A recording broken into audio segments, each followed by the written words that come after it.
Anjana Deore kitchen मध्ये तुमचं स्वागत आहे। हे बघा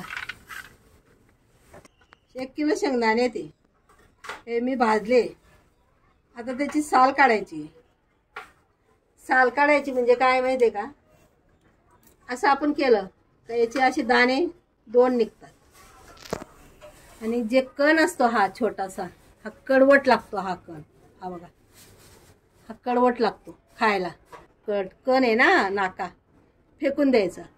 म्हणून याच्यासाठी काय करायचं, हा दगडाचा खलबत्ता आहे माझ्याकडे, त्याच्यावर असं कापड टाकायचं आणि मग हे शेंगदाणे त्याच्यात टाकायचे।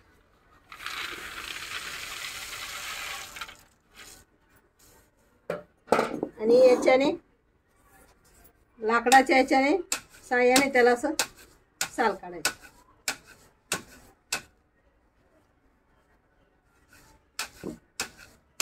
खूप छान साल निघते।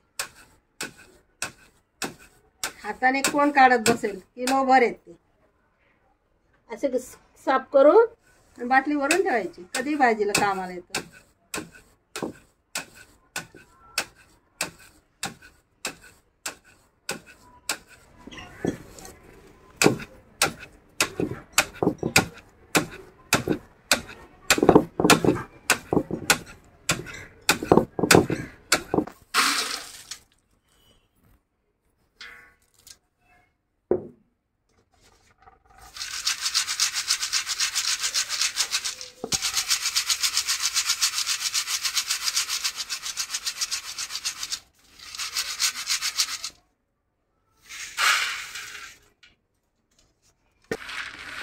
त्याच्यात फुटायचे आणि असं खालचे ते दाणे आपोआप निघतात आणि अशी बाटली भरून ठेवायची।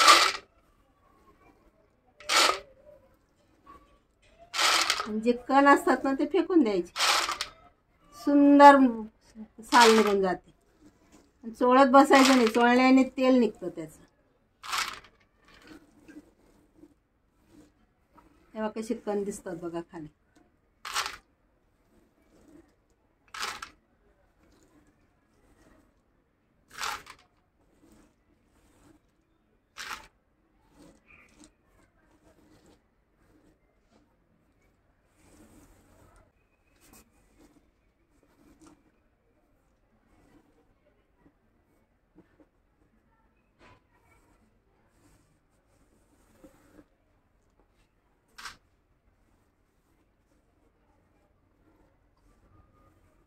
असे वरचे काढून घ्यायचे, मोठे मोठे कण जाऊ द्यायचे, फेकून द्यायचे। याच्यामुळे ना भाजी कडू होते आणि चव नाही लागत भाजीला।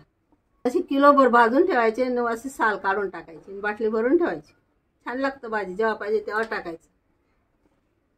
पटकन आपण पोहे केले तरी टाकता येतं, भाजी केली काढता येतं। आपण ताजे ताजे जे शेंगदाणे भाजतो ना, थंड होऊ द्यायचं। आपल्याकडे भाजी करण्यासाठी वेळ नसतो, लगेच गरम गरम टाकून देतो।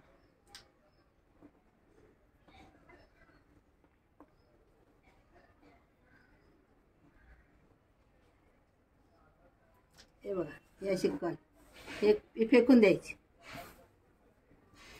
असे टाकून द्यायचे आणि हे एवढे घ्यायचे। बघितलं?